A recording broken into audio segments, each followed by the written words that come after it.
काही भागात 4-4 दिवस पाणी येत नाही. लोकांना महापालिकेचे टँकर वेळेवर भेटत नाही. लोकांना पाण्यासाठी, पिण्याच्या पाण्यासाठी आंदोलन करावं लागतं. खरंच लाजिरवाणी गोष्ट मी मानतो.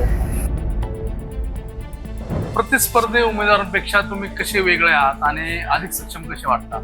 हा सर्वसामान्य कार्यकर्ता आहे, हा काय करू शकतो? नमस्कार, मी अमोल अवचिते सिविक मिरर मध्ये आपलं स्वागत करतो. पुणे महापालिका निवडणुकीचा प्रचाराची रणधुमाळी जोरदार सुरू आहे. इच्छुक उमेदवारांकडून प्रचारही जोरदार केला जात आहे. आपण या इच्छुक उमेदवारांसोबत संवाद साधत आहोत. प्रभाग क्रमांक 4 खराडी वाघोली एससी प्रवर्गामधून निवडणुकीला सामोरे जाणारे वैभव पंचमुख यांच्यासोबत आपण संवाद साधणार आहोत. नमस्कार. नमस्ते. वैभवजी, आपण प्रभाग क्रमांक 4 मधून निवडणूक लढवण्याचा निर्णय का घेतला आहे? खरं तर पाहिलं गेलं तर हा आपला प्रभाग स्मार्ट सिटी म्हणून गणला जातो. परंतु पाहिलं गेलं तर आपला हा प्रभाग खरंच स्मार्ट आहे का? तर याचं उत्तर नाही असंच येतं. इतके वर्ष झालं आपण महापालिकेत आहोत, परंतु म्हणावं त्याप्रमाणे विकास या भागाचा झालेला नाही. त्यासाठी आणि निवडणुकीचे वातावरण जसं तापू लागतं तसं विविध उमेदवारांकडून दिखाव्याच्या उपक्रमांची स्पर्धा या ठिकाणी लागून राहिलेली असते. व त्या दिखाव्याच्या स्पर्धांच्या धुराळ्यात सामान्य जनतेच्या समस्या तशाच कितपत पडून राहिलेल्या आहेत. त्या समस्या सोडवण्यासाठी म्हणून मी ही इलेक्शन लढवण्याचा निर्धार केलेला आहे.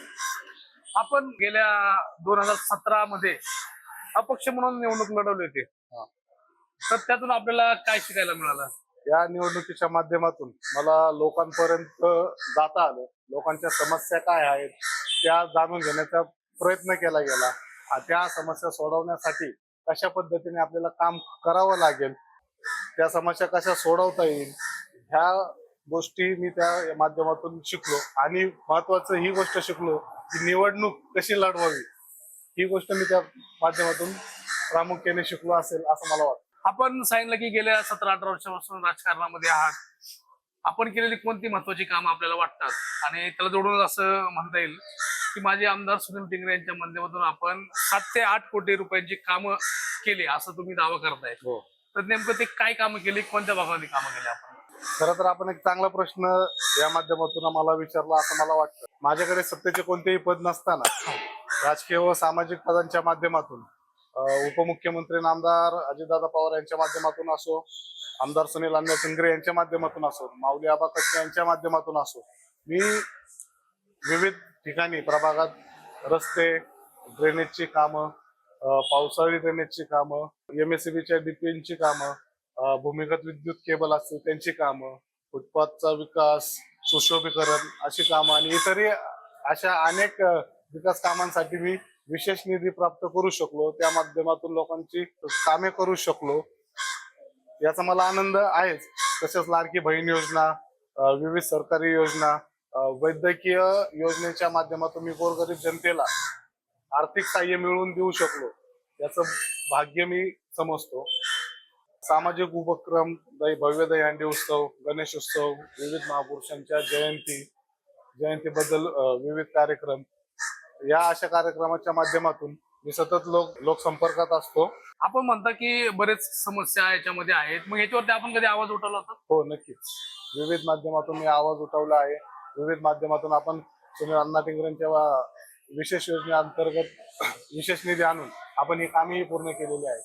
मग तुमच्या निवडणुकीमध्ये मुख्य प्रचाराचा मुद्दा काय असणार आहे? दर्जेदार मूलभूत सुविधा येथील प्रभागातील प्रत्येक नागरिकाला मिळाल्याच पाहिजे. शाश्वत विकास हा येथे झाला पाहिजे, यावर आम्ही काम करणार आहोत. आपण गेल्या वेळेस अपक्ष म्हणून निवडणूक लढलात, त्यानंतर राष्ट्रवादी काँग्रेस पक्षामध्ये अजित पवार गटामधून आपण आता आहात, पदाधिकारी आहात. तर या पक्षात आल्यानंतर आपल्याला काय नवी दिशा मिळाली? अजितदादांसारखा काम करणारा नेता आम्हाला लाभलेला आहे. राजकीय आणि सामाजिक जीवनाची सुरुवात करताना राष्ट्रवादी पक्षाचा मी सक्रिय कार्यकर्ता गेले 17 ते 18 वर्ष आहे. लोकहिताची कामे आपण ज्यावेळेस शासन दरबारी घेऊन जातो, त्या कामांना उरक अजितदादांच्या चेहऱ्यामुळे लवकर होतो. योग्य काम असेल तर 100% ते काम होतच असतो. हाती घेतलेल्या प्रत्येक कामाला अजितदादांचा कार्यकर्ता किंवा पदाधिकारी असल्यामुळे लवकरात लवकर त्यावर योग्य कारवाई होते असं माझं मत आहे. प्रतिस्पर्धी उमेदवारांपेक्षा तुम्ही कसे वेगळे आहात आणि अधिक सक्षम कसे वाटता? मी छत्रपती शिवाजी महाराज, शंभूराजे, संत तुकाराम महाराज, फुले शाहू आंबेडकरी विचारांचा कार्यकर्ता आहे. जेथे गरज तेथे वैभव, जेथे अन्याय ते मग तो पुढे कोणी असो त्याला विरोध असा माझा स्वभाव आहे. हा लढा सामान्य उमेदवाराचा धनाढ्य उमेदवाराविरुद्ध आहे. हा लढा प्रभागातील उमेदवाराचा प्रभागाच्या बाहेरच्या उमेदवाराविरुद्ध आहे. मी माझ्या प्रभागातील जनतेतलाच आहे, जनतेतलाच एक कार्यकर्ता आहे. मी जनतेमध्ये राहणार आहे, त्यामुळे मला जनतेला असणाऱ्या समस्यांची तीव्र जाणीव आहे. एखादे काम करण्यासाठी लोक मला जेवढ्या हक्काने काम सांगू शकतात तेवढ्याच हक्काने मला काम न झाल्याबद्दल जाबही विचारू शकतात. या सगळ्यांचा एक विश्वास सार्थ करण्याचा मी नक्कीच प्रयत्न करेन. हे सगळं होत असताना आपण म्हणतात की समाज कामं केली, विकास कामं केली, त्याच्यामध्ये प्रभागातील कोणत्या समस्या तुम्हाला जाणवल्या आणि ती कोणती प्राधान्य समस्या तुम्हाला सोडवू इच्छिता? पाहायला गेलं तर आपल्या खराडी वाघोली प्रभागात पिण्याच्या पाण्याची अवस्था ही अत्यंत बिकट आहे. काही भागात 4-4 दिवस पाणी येत नाही. लोकांना महापालिकेचे टँकर वेळेवर भेटत नाही. लोकांना पिण्याच्या पाण्यासाठी आंदोलन करावे लागतं. ही खरंच लाजिरवाणी गोष्ट मी मानतो. तसेच अंतर्गत रस्त्यांचे झालेले चाळण असो, जीर्ण झालेल्या ड्रेनेज लाईन्स असो, यावर मला काम करायला नक्कीच आवडेल. वैभवजी, तुमच्यावरती टीका केली जाते, त्या टीकेला तुम्ही काय उत्तर देऊ इच्छिता? माझ्यावर प्रामुख्याने एक टीका होते की हा सर्वसामान्य कार्यकर्ता आहे, हा काय करू शकतो. हा सर्वसामान्य कार्यकर्ता काय करू शकतो हे माझ्या भागातील जनता चांगल्या प्रमाणे ओळखून आहे. मी काय काम करू शकतो काय नाही हे माझ्या जनतेला चांगलं माहित आहे.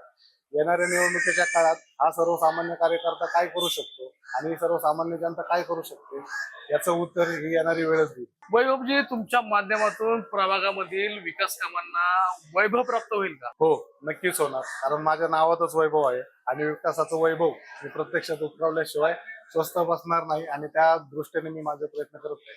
तर आपल्यासोबत होते वैभवजी पंचमुख यांनी आपल्या प्रश्नांना मोकळेपणाने उत्तर दिली, मोकळा संवाद साधला, प्रभागातील विविध समस्यांवरती त्यांनी भाष्य केलं आणि त्यांनी विकास कामांसाठी निधी आणण्याचा देखील दावा केलेला आहे.